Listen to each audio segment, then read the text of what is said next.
BBC News at FA headquarters in central London. Two teenagers arrested this morning over the murder of Damilola Taylor have been released on police bail until February. 10-year-old Damilola bled to death on a South London housing estate in November. 15 people have been arrested over the killing, but no one's been charged.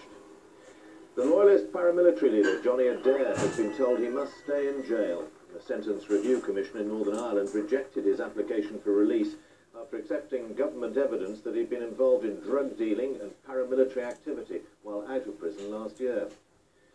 People flying with British Airways from next month will be given leaflets with their tickets warning about deep vein thrombosis, or what's been called economy class syndrome.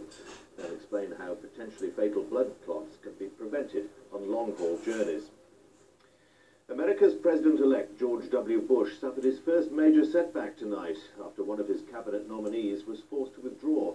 Linda Chavez stood down as candidate for Labour Secretary after becoming embroiled in a controversy over an illegal immigrant who stayed at her home in the early 1990s.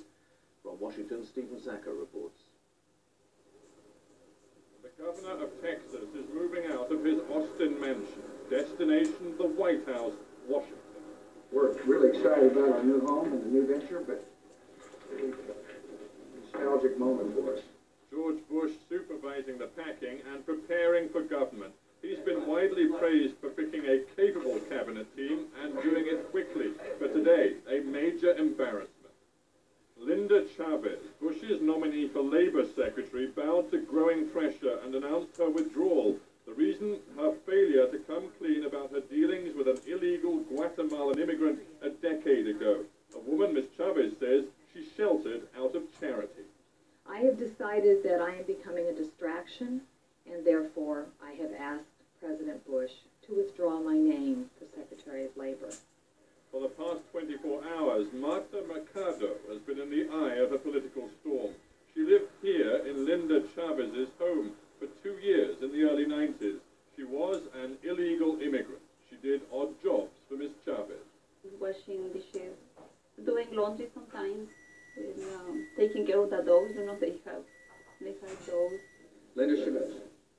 These are details George Bush would dearly love to have known a week ago when he presented Linda Chavez as his Labour Secretary in waiting.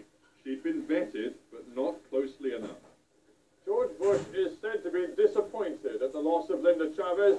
He's in Washington tomorrow to continue preparations for his inauguration. His first priority now to ensure there are no more problems with his cabinet appointments. Stephen Sacker, BBC News, at the White House. 4 people have been killed in a shooting at Houston in Texas. 2 women and a man were shot dead at a shop in the city.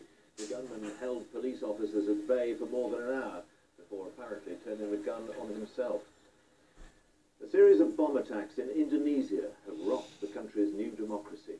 There are fears that the politicians are losing control of the powerful military, and more unrest in Indonesia could destabilize the rest of the region. Even the high-profile trial of a gang leader who's been linked to a series of massacres now seems paralyzed by the resurgence of the military. Indonesia has had a short and rocky road to democracy. In May 1998, the country's leader, President Suharto, a former general who came to power in a coup, was himself deposed by the army, accused of huge fraud and corruption.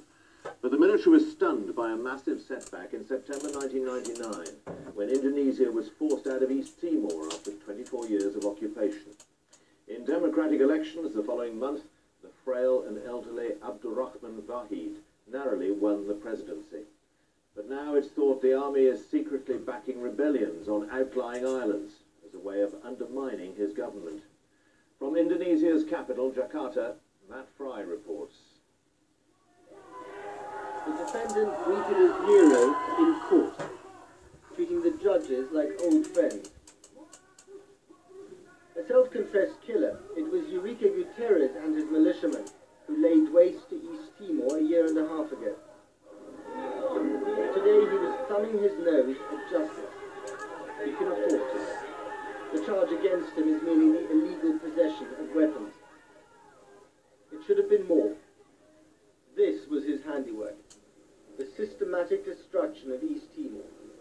And he couldn't have done it without the help of the Indonesian army. Last year, 5 senior officers were indicted in a damning report, but not one has been charged or gone on trial. Today, we found the army on top form, preparing for a massive parade to celebrate the birthday of the Jakarta garrison, just like the old days of dictatorship. The generals accused of masterminding the campaign of terror in East Timor seem to have been let off the hook. And despite the relaxed atmosphere here, the Indonesian army is flexing its muscles once again. Not just in the capital, Jakarta, but also in those regions of this country flirting dangerously with separatism. It all amounts to a rather alarming picture. On Christmas Eve, more than a dozen bombs, some of them wrapped like presents, killed at least 18. Last autumn, the Jakarta Stock Exchange was bombed. 10 dead. All part of a terror campaign aimed at destabilizing the world's third largest democracy. But there hasn't been a single arrest, and more alarmingly, no investigation. And yet the finger of suspicion keeps pointing to renegade generals in the army, and to the defendant who should be sitting in this chair. The charges are overwhelming, but the ex-president Suharto has so far escaped justice. Too ill from a stroke to stand trial, according to his doctors, to prove that they showed slides at Suharto's brain in court.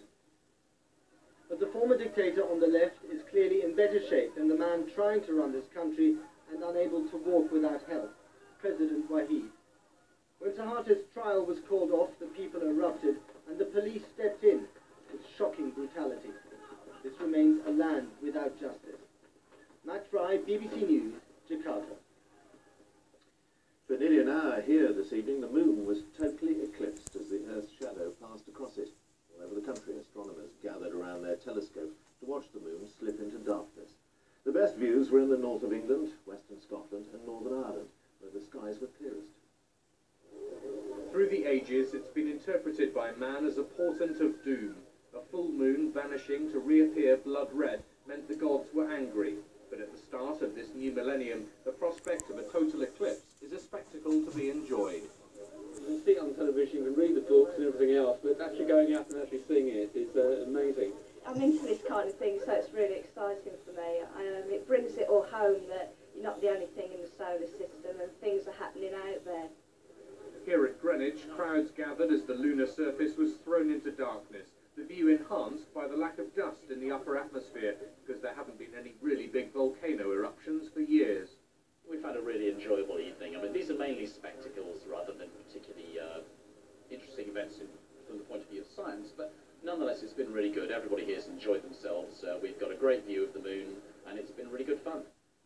As Earth came directly between the sun and the moon, it threw its shadow over it, but some light got through, filtered and bent by the Earth's atmosphere, giving the moon a glow ranging from yellow to deep red. An hour or so into the eclipse and the moon is now almost completely in Earth's shadow. Here in London the skies have been quite cloudy, but elsewhere in the country the view has been much better. Astronomers said the total eclipse phase wasn't very bright, but filmed from Manchester the moon could be seen turning yellow well before it lost direct sunlight, while cameras on the Malvern Hills caught a red hue just before the moon disappeared. As it emerged from total eclipse, it seemed redder still. The clearest views may have been in Northern Ireland and the west of Scotland, but in Leeds, eclipse watchers still gave it the thumbs up. It's just interesting how it covers up, yeah, to watching how it moves, because you're looking at it and you can't really watch it see it move, but then it